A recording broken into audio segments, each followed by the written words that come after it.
This is Joseph, Hey! who was the son of Israel and Rachel, Ah! but he had 11 brothers who hated him and sold him into slavery. Yep. After being put in jail, Joseph told of the future of Egypt when he interpreted Pharaoh's dreams, and Joseph found favor with the Pharaoh.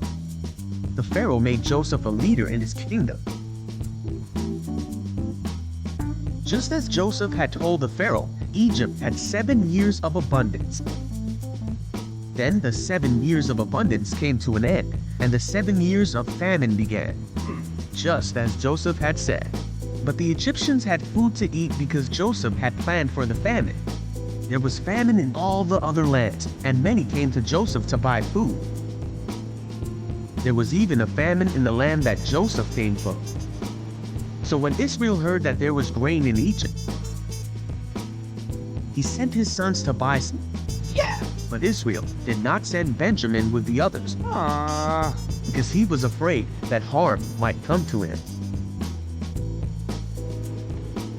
When Joseph's brothers came to him, Joseph recognized them, but he pretended to be a stranger. Aha!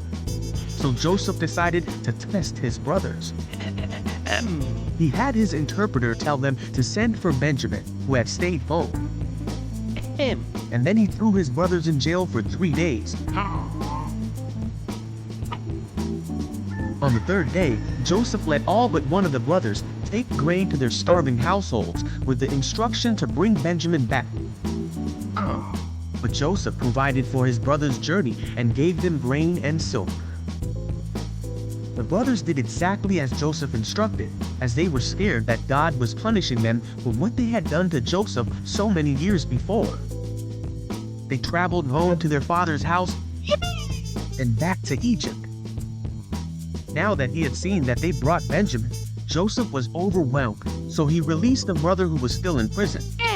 But Joseph decided to play one more trick on his brothers. He sent the brothers away but told his servant to hide his silver cup in Benjamin's bag. Then Joseph told the servant to go after the brothers and retrieve the cup.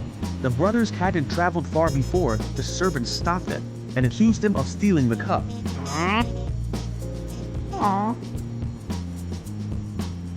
Joseph could no longer control himself before his attendants. He made them leave so he could be alone with his brothers, and he told his brothers who he really was. Ta-da!